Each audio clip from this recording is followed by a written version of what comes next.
यवसातस्तभाने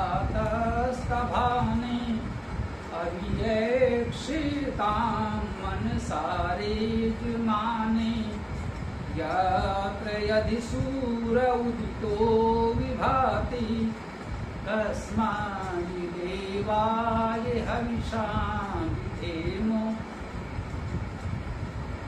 जिसे क्रंदसी लक्षणों से संभाले सुमन से प्रकाशित उसे देखते हैं।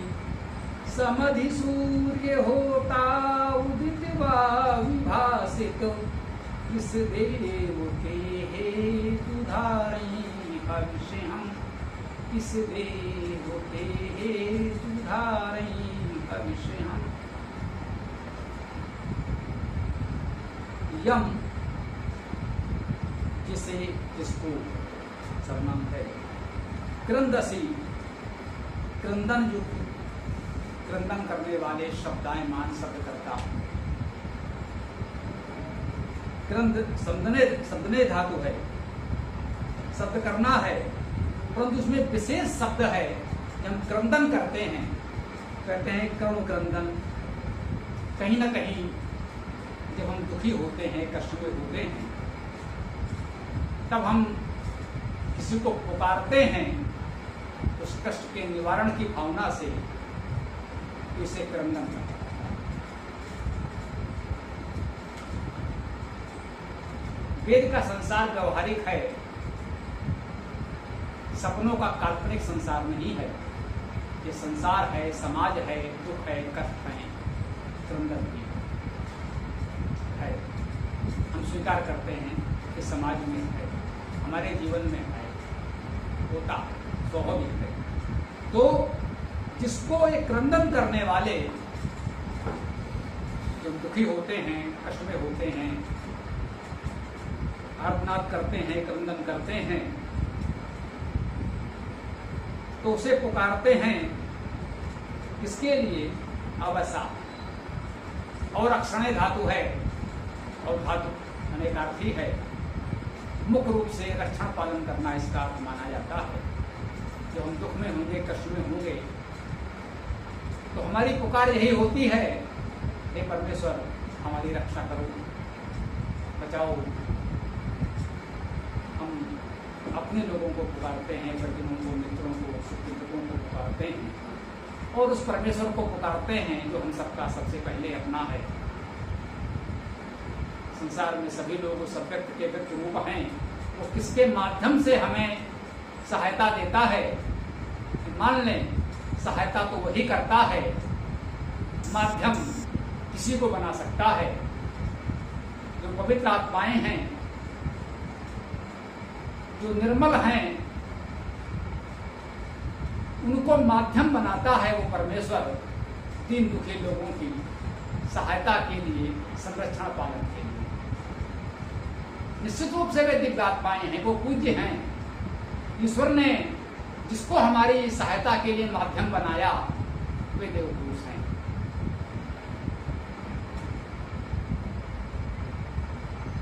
तो हम उन देवजनों को पुकारते हैं, और देवादिदेव, महादेव, परम देव, उस परमेश्वर को पुकारते हैं। क्रंदन की अवस्था में, दुख कष्ट की अवस्था में रक्षण के लिए। जो अवसा का यदि हम शब्द सा अर्थ लें, तो इसका अर्थ होगा रक्षण के द्वारा। वो संरक्षण पालन के द्वारा क्रंदन करने वाले जो हैं, जब वो पुकारते हैं तो उनके लिए कुछ करता है। क्या करता है? तस्तभाने, उनको स्थिरता प्रदान करता है। स्तंभ धातु है, स्तंभ हम लोग जानते हैं, लोक व्यवहार में स्तंभ शब्द प्रचलित है। स्थिर रहना, अडिग रहना स्तंभन है। स्तंभ होते हैं जिन पर भवन टिका होता है। तो अवसा तस्तभाने, उस संरक्षण के द्वारा जब हम दुखी हैं, पीड़ित हैं, कष्ट में हैं, उसे पुकारते हैं, तो वो अपने रक्षण संरक्षण के द्वारा हमें स्थिरता प्रदान करता है।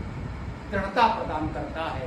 कहते हैं एक सांत्वना आश्वासन देता है कि नहीं, हम इस दुख से पार करेंगे। वो हमें विचलित होने से बचाता है, तस्तभाने स्थिरता प्रदान करता है। उस समय वो हमारा संबल बनता है। अभयक्षेताम अभि अक्षेताम अभि उपसर्ग है और इक्ष धातु है। इक्ष का अर्थ है देखना।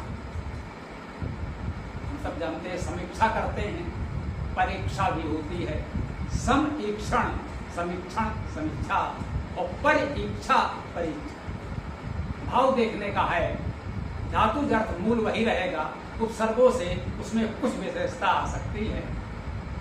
हम सम्यक रूपेण निरीक्षण करते हैं, समीक्षा करते हैं निष्पक्ष दृष्टि से, इसमें जो कुछ भी गुण दोष हैं, जब हम इस पवित्र भाव से देखते हैं तो वो समीक्षा कहलाती है। सम्यक रूप से देखना, कोई पक्षपात नहीं है, किसी पक्ष में नहीं है। जो गुण है वो भी बता देंगे, यदि कहीं कोई दोष है तो आप हमारा वो भी बता दीजिए। ये समीक्षा है, इसका स्वागत है। गुण जो दिखा वो भी आपने कहा, हमने कोई दोष दिखा तो वो भी आपने कहा। आप समीक्षक हैं, हमारे मित्र हैं, आपका सम्मान है। परीक्षा होती है, परिता ईक्षण, चारों तरफ से वो देखता है कि वास्तव में आप किस योग्य हो गए हैं, आपके योग्यता गुण धर्म का स्तर कितना हो गया है, वो परीक्षण करता है, परीक्षा करता है। वस्तुओं का परीक्षण होता है, उसकी परीक्षा में भी यही देखा जाता है कि उसमें क्या गुण धर्म है, कितना। तो उसकी भी परीक्षा होती है, रोग की परीक्षा होती है, शरीर का परीक्षण होता है। भाव इक्ष धातु का अर्थ देखने से है, उपसर्गों से प्रसंग के अनुसार कुछ उसमें विशिष्ट अर्थ लिया जा सकता है। तो यहाँ आया है अभि उपसर्ग है, अभिता है क्षेत्राम, अभिता सब ओर से वो हमको देखता है। जो भी हमारी परिस्थिति है, दुख दर्द कष्ट है, संकट है, वो उसको सब ओर से देखता है और अवसा अपने संरक्षण के द्वारा, अपने पालन पोषण के द्वारा हमें स्थिरता प्रदान करता है। मनसा यजमानी, मनसा मन के द्वारा। मनसा हम लोग व्यवहार में बोल देते हैं मन से, एक ही है। मनसा और मन से एक ही बात है, सामान्य सा परिवर्तन हुआ है भाषा में। मन धातु मनन करना, विचार करना, हम सब जानते हैं। तो एक तो हमारा मन है जो मनन करता है, विचार करता है, इस सामर्थ्य को हम मन कहते हैं। हमारे अंदर ये जो सामर्थ्य शक्ति बल ईश्वर ने दिया है, विचारशीलता है, उसको हमने मन कहा है। जो मनन करता है वो मन है। तो मनसा का अर्थ हुआ मन से या मनन के द्वारा। तो जो मनन करता है उसी को मनु या मनुष्य कहते हैं, उसी से मानव बन जाता है। यदि हम मनन विचार कर सकते हैं तो मानव हैं, मनुष्य हैं, मनु हैं। और यदि उनमें विचारशीलता नहीं है, जड़ता है, जो परंपरा रूढ़ियां अंधविश्वास चले आ रहे हैं, हम केवल उसे ढो रहे हैं, उस पर विचार नहीं करते, तो हम मनुष्य नहीं। वेद उसे मनुष्य नहीं कहता। वेद ने कहा मनुर्भव। सबसे पहले तो आप मनुर्भव, विचारशील बनो, मनु बनो, मननशील बनो, तब आप मनुष्य कहलाने के योग्य होंगे। अच्छा, जिसमें विचारशीलता नहीं है उसे वेद क्या कहेगा? उसके लिए वेद में शब्द है जन। जन अर्थात उत्पन्न होना। आप उत्पन्न हो गए हैं, आप जन हैं। और दूसरा शब्द है मरुत। मृ धातु मरना, मरुत का अर्थ है मरणशील, मरने वाला। जो जन्मा है वो मरेगा, वो सत्य है। तो यदि आपने विचारशीलता विकसित नहीं हो पाई, चिंतन मनन की प्रवृत्ति नहीं है, तो आप जन हैं। जन्म हो गया है तो जन है, और मरना भी निश्चित है, इसलिए मरुत भी हैं। जन हैं और मरुत हैं, लेकिन मनुष्य नहीं है। मनुष्य तब होंगे, उसने कहा मनुर्भव, मननशील बनो, जब मनन करना सीखोगे तो मनुष्य बन जाओगे, और जब मनुष्य बन जाएंगे तो मनसा रेजमाने। रेजमाने का क्या अर्थ हुआ? रेज धातु है चमकना, प्रकाशित होना। देखिए क्या कह रहे हैं, मनसा रेजमाने। इस मनन चिंतन विचारशीलता के द्वारा हम प्रकाशमान हैं। हमारे जीवन में प्रकाश कैसे आ सकता है?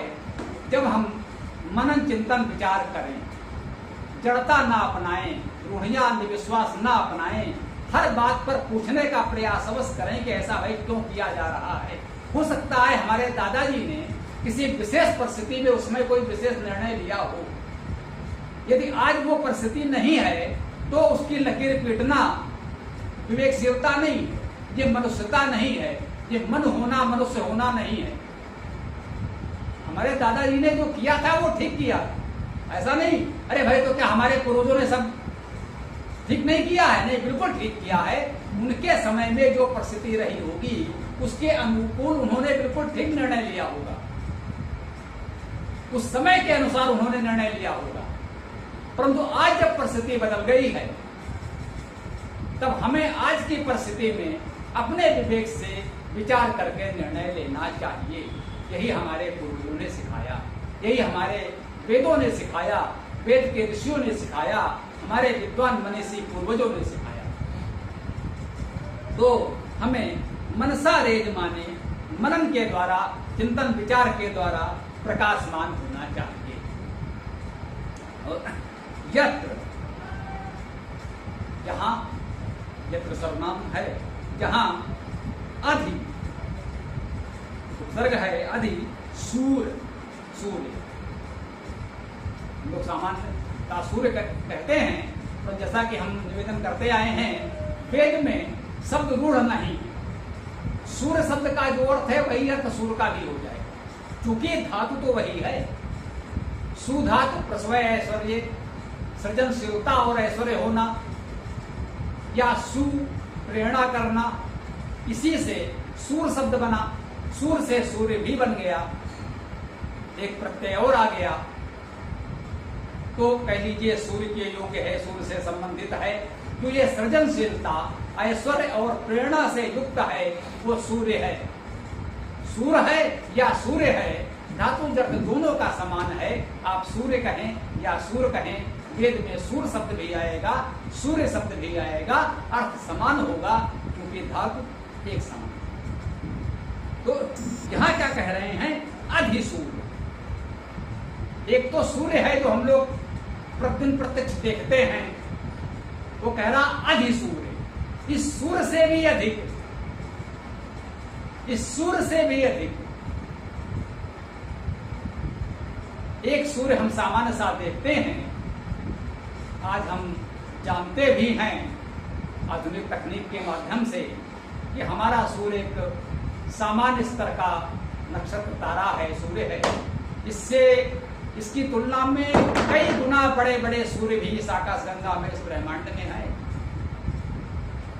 लेकिन इन सारे सूर्यों का भी एक अधिसूर्य है, वो महासूर्य है जिसकी ओर संकेत कर रहा है वेद। हम कोई दावा नहीं करते कि वेद के ऋषियों को ये जानकारी थी या नहीं कि ब्रह्मांड में लाखों करोड़ों सूर्य हैं और उसमें हमारे सूर्य से कई गुना बड़े सूर्य हैं। उनको इसकी जानकारी हो सकती है, कुछ लोग नहीं मानते तो मान ले, नहीं थी कोई बात नहीं। लेकिन उनका चिंतन मनन इस स्तर पर है कि वो एक परिकल्पना ही सही, एक हाइपोथेसिस आपको परिकल्पना दे रहे हैं कि इन सारे सूर्यों के ऊपर एक अधिसूर्य है। ये सारे सूर्य जिस उस अधिसूर्य उस केंद्र की परिक्रमा कर रहे हैं, आज की तकनीक उसे कोई भी नया नाम दे सकती है। लेकिन ये हम सब जानते हैं कि जैसे चंद्रमा पृथ्वी की परिक्रमा करता है, चंद्रमा सहित पृथ्वी सूर्य की परिक्रमा करती है, सभी ग्रह सूर्य की परिक्रमा करते हैं अपने उपग्रहों चंद्रमाओं के सहित। उसी प्रकार से ये सूर्य भी अपने सभी ग्रहों उपग्रहों चंद्रमाओं के सहित एक महासूर्य की परिक्रमा करता है, जो आकाश गंगा का केंद्र कहा जाता है। उसे संभवता वेद का ये मंत्र, हमारे वेद के ऋषि उस महासूर्य की ओर संकेत कर रहे हैं कि एक सूर्य ये है यत्र अधिसूर्य उदितो विभाति, उस लोक की बात कर रहे हैं हम, उस दिव्य संसार के उस दिव्य लोक की बात कर रहे हैं जहां इस सूर्य का भी अधिसूर्य विभाति, विशेष उपसर्ग भाति, भा धातु का अर्थ है प्रकाश करना, भात का अर्थ है प्रकाशित होता है या प्रकाश करता है। इन सूर्यों का भी जो अधिसूर्य है, महासूर्य है, जहां वो प्रकाशमान है, जहां उसका प्रकाश फैल रहा है, जहां वो प्रकाश कर रहा है, वो अधिसूर्य प्रकाश कर रहा है, उसकी बात कर रहे हैं। यत्र अधिसूर्य उदितो विभाति, जहां वह अधिसूर्य महासूर्य उदित है। उदित है, उत उपसर्ग उच्च ऊपर का प्रतीक और ई गतो धातु है।